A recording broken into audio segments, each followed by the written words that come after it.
Oliver Anthony again, because he is breaking down barriers between politics, culture, pop culture, all these things. Because last night at the GOP debates, they asked the people, the many people on the stage, they said, why do you think this song, Rich Men North of Richmond, is resonating so much with the general public? Because everyone hates the government. Because everybody hates the government, right? They directed this question first at DeSantis. Why is this song striking such a nerve in this country right now? What do you think it means? And his answer, you want to watch the video? His answer literally didn't address the song at all. He's like, he's like, hold on, I've got lockjaw. Well, I feel like he maybe didn't hear the song before that. That's way I like him way more if DeSantis is like, what song? I just thought it would be so funny if Chris Christie was like, well, I actually haven't heard of that song before. This is the first you're telling me of this. But from that excerpt, I'm going for aloof on the debate stage. I'm going for aloof. Yeah, let's watch the clip here. All right. You got mortgage rates at 78% versus 2 to 3. It's just you can't afford a house anymore. Inflation is ridiculous. It's killing us out here. As we sit here tonight, the #1 song on the Billboard chart is called Rich Men North of Richmond. It is by a singer from Farmville, Virginia, named Oliver Anthony. His lyrics speak of alienation, of deep frustration with the state of government and of this country.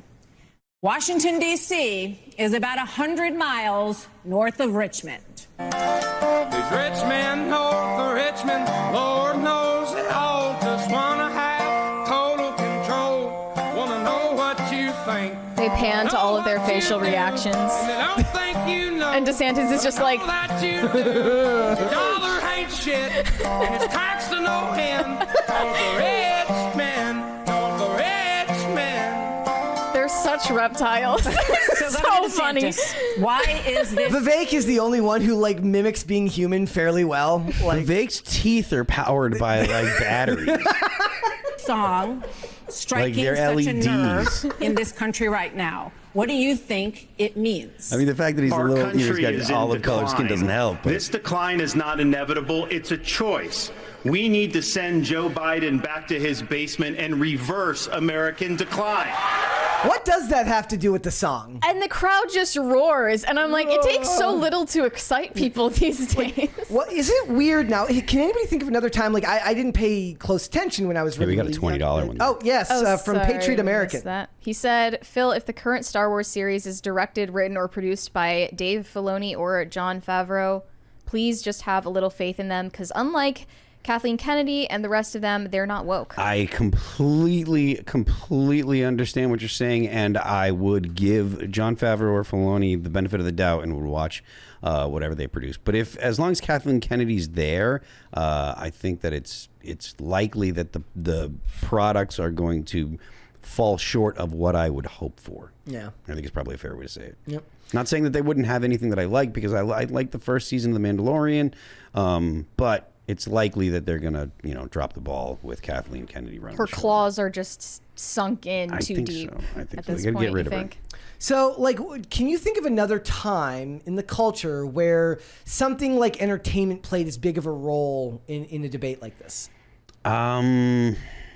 You don't remember it being that way in 2020 or 2016? I mean, it was more about Trump in 16. I don't remember it being that way, but it's because Trump isn't there, what is there to talk about? Yeah, kind of. In a lot of ways, it feels that way sometimes. So, first of all, the majority of people talking about last night are actually talking about the debate. They're not so much talking about Trump and Tucker, and that's most likely because Trump and Tucker didn't say anything new. They're kind of the dudes that are kind of holding the flag for the anti-establishment right now, but that doesn't mean that every time they get together or whatever, they are going to have a compelling conversation about things that people care about. And I think that people care more about I think people did care more about the debate because they were looking for new information from those people as opposed to the kind of standard stuff that they were getting what they expected from Trump.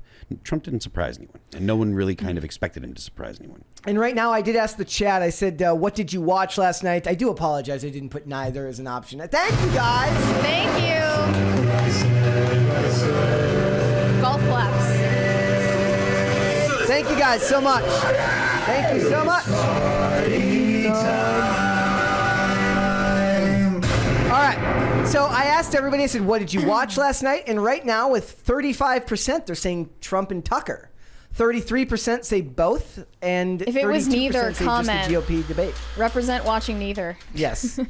And it just seems to me like a lot of it is what I was seeing coming up on Twitter, because I wasn't watching the debate, but I was following a little bit of it on Twitter, people having their stuff to say. They're saying it just feels like drama these days. It's people taking shots at one another. Not a lot of questions are getting answered. And it does feel, and I think Tim said this in the after show last night, which I don't always catch, but I think I caught it the other day. It's like WWE.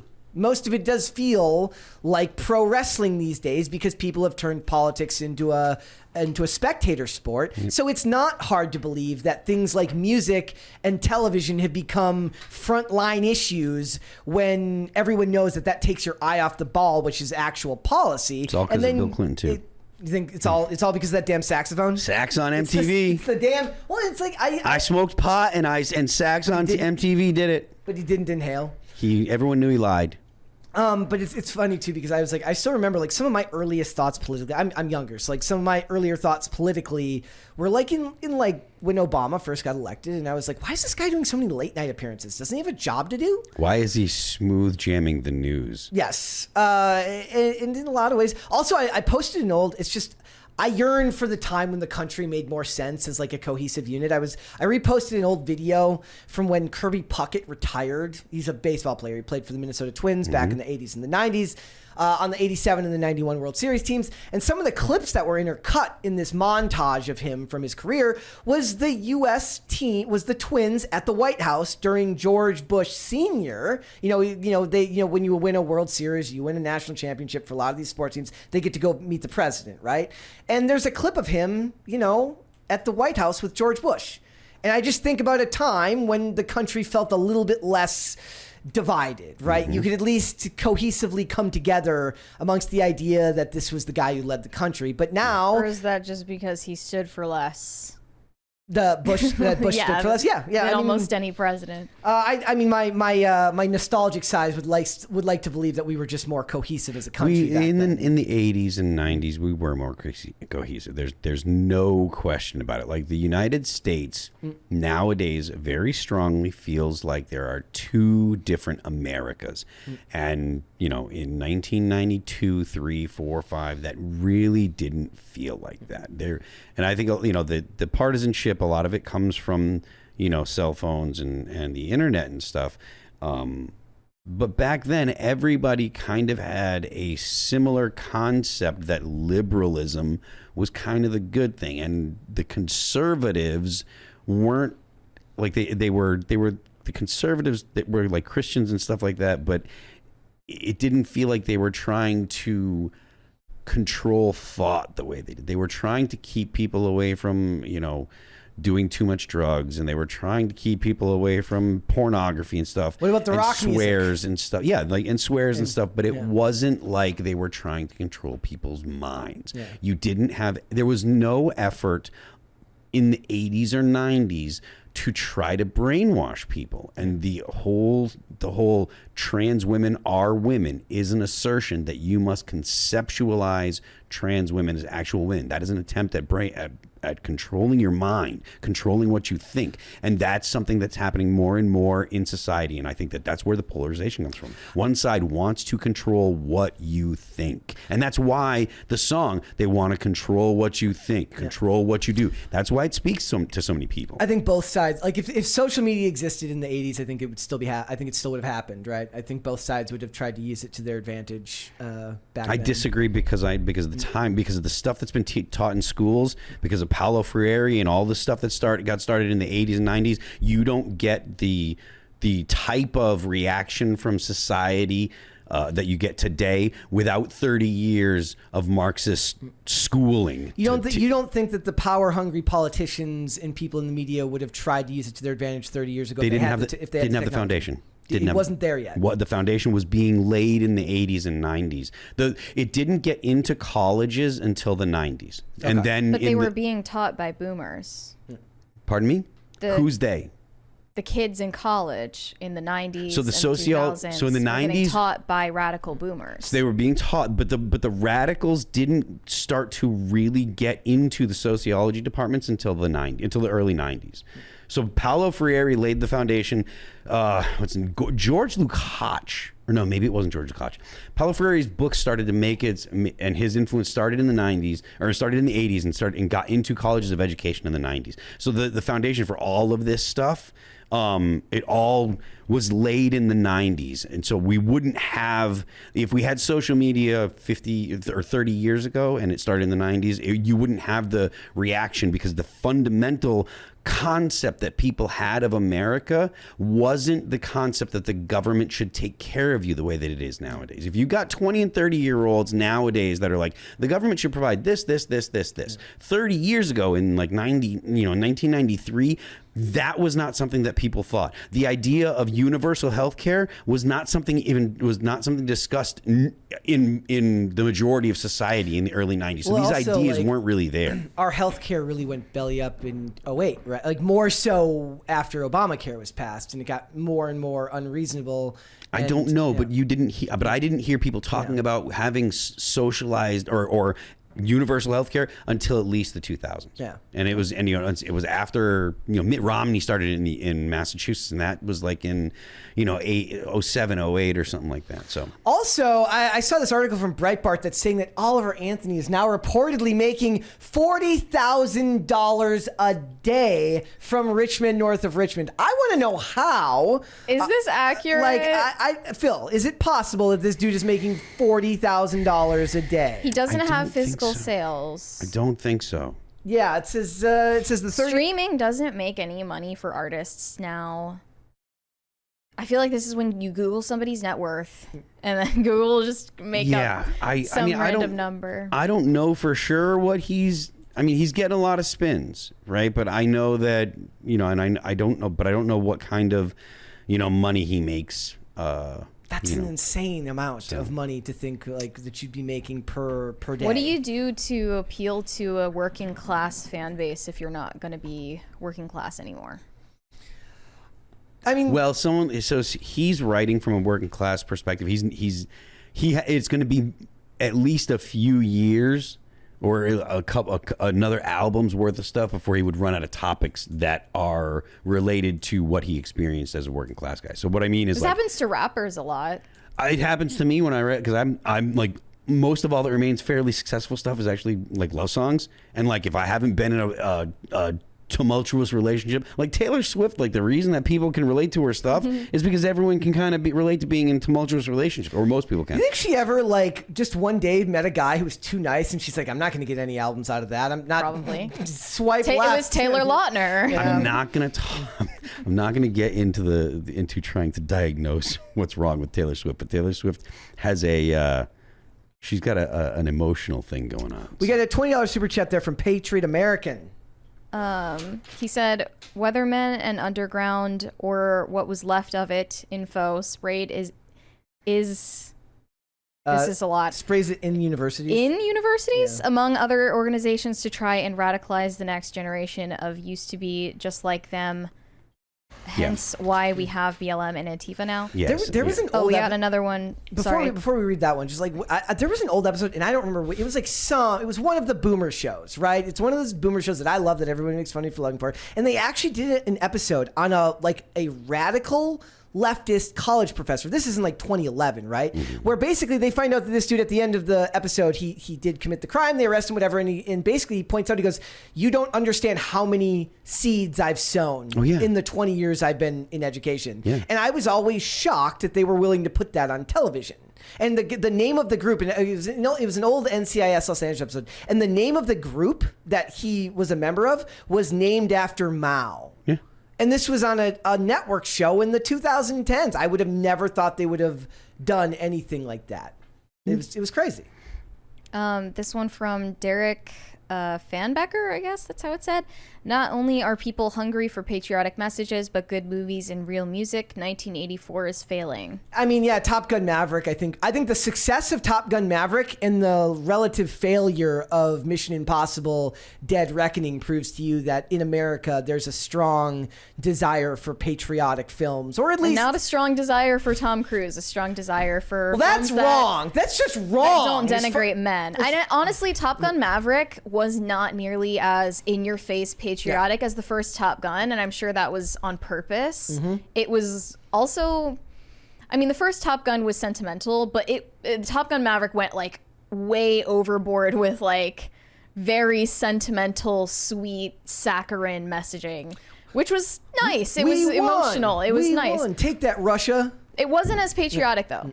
Yeah. So you really can't get away with that. I'm sorry, but at the end of it, when he's riding off in the motorcycle with Jennifer Connelly, I'm like, the straight dude who's good at his job got the woman. Like, what the frick just happened? Like, I was waiting for him. And young people respected the older person. I was waiting for him to crash. They respected the senior person. Like, that's crazy. Yeah, it's crazy. You would not see that. So maybe that's what they're saying here. Is like, what we need is people that are willing to make music that shows that you don't just hate your country, because that's what it seems like they want, right? Yes. They want things that show that you hate your country. Everybody is so cynical nowadays. Yeah. Like, cynicism is the driving motivation, it seems like, for most of Gen Z. Definitely. Do you think that's a lot of that is like, and I think a lot of that people's like the thing that they always draw back to when they talk about this, like, look, they're never going to own a home. They can't afford insurance. I think it's nihilism. But where do you think it comes from? Where does it stem from? Does it stem from the fact that they're constantly being beaten down with propaganda that says you're never going to own a home, marriage is existential going to be dread. There's no. I don't think that economic factors really have a significant impact on people's overall happiness. I think that what makes people happy is interpersonal connections and their relationship with other people. I think their phones are doing it then. They're spending more time on their phone and less time with actual people. Have you seen how much content Possibly. Gen Z makes about romanticizing your own life? Like, that's not a very cynical exercise, right? I mean, just the fact that you're making it a product for consumption almost adds a tinge of cynicism to it to me. They make TikToks about like how to romanticize going on a walk, how to romanticize. It's like they're searching for it. You know, like how to romanticize working out, how to romanticize driving to work, like all of these things, because I guess they feel so empty inside. Yeah, because romanticism is a rejection of romanticism is like an idealized version of reality and stuff, and so like that's a rejection of the real. Like, it's a rejection of the actual reality that we live in, and I think that is because without some kind of religion to kind of tell you that things are going to be okay, life is pretty nihilistic. I mean, read some Schopenhauer. Like, that guy was the king of pessimism. And essentially he's like, look, everyone dies. Everything that you try to do fails eventually. Everything falls apart. And, and without a religion to tell people that that there is a meaning to your life, people are just like, there's no meaning. And if there's no meaning, then you have no reason to be anything but jaded, nihilistic. That's why I love the show House. The whole show is just an exercise in nihilism. There it is. Reset the Clock. I finally mentioned it. It's been a couple episodes. Oh yeah. But also, well, I'm not a House fan like you, but isn't the show showing that House's nihilism is not the way to approach life? Yes, but he's still the main character who's romanticized because of how good he is at his job. So it's like, if at the end of the day, like, his nihilism is why he's so good at getting other people out of their problems. Also, they diagnose most of the human condition as nihilistic and hypocritical.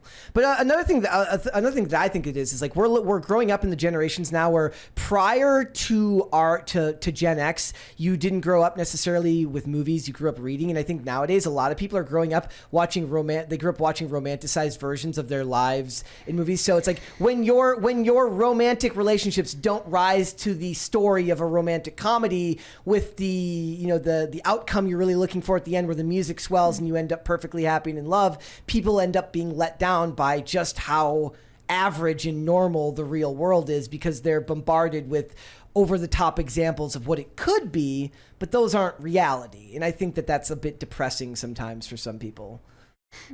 Maybe that's just like a self-diagnosis to me, but I feel like that's something that would resonate with people, right? Like if you watch a lot of movies and television, there's plenty of people out there who watch more movies and television than me that would be looking for that in their lives, not realizing that that's not real.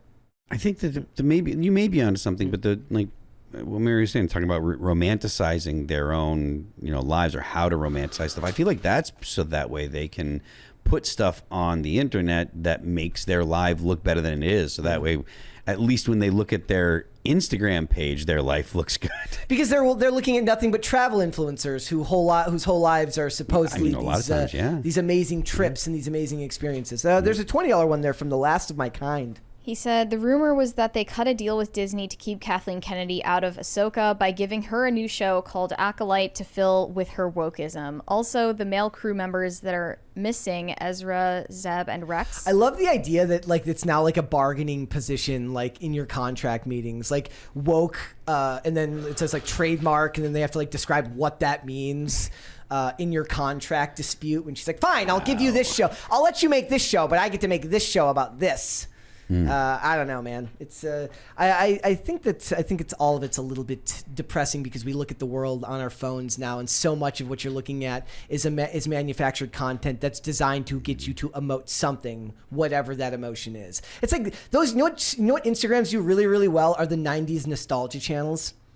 Where it's literally a dude. It's just like things from the '90s you forgot existed, and then a '90s song plays, and it's a picture of the lunchroom you were in. It's a picture of what you. It's literally just pictures of what you ate for lunch in the '90s. Graduating classes in the '80s, '90s, or 2000s always go viral. I love those. I've even seen them as late as graduating class of 2009.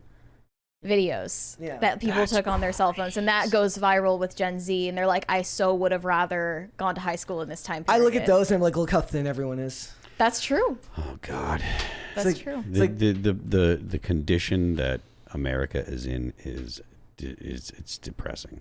It's I look at those videos and I see you get a core memory. You see a girl with the bell bottoms that are just soaking wet because they went over her shoes, and you walk through a puddle and you're just like or it's like they show it's like how to know what income bracket your family was in. It's like, did you have Rose Art crayons? Yeah, you were poor because Rose Art crayons were awful. Nobody actually wanted them. Or you had one of those erasers that didn't erase anything. It just wrecked the paper. And you look at that and you go down a weird nostalgia spiral, and those channels do huge numbers.